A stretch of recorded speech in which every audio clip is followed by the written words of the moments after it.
So kayo po mga ma'am, medyo lagyan niyo po ng lakas. Kasi baka ma-push kayo ha. Hindi, pero yun naman ang gusto mo matiray, di ba? O sige, yan yung pit of the doubt. Ay, tiga. Oh, hawakan niyo na lang. On the count of 5. 1. Atras, sa puti.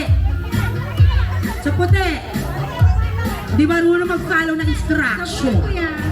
On the count of 5. 1, 2, 3. Ang rambutan. 4, 5, go!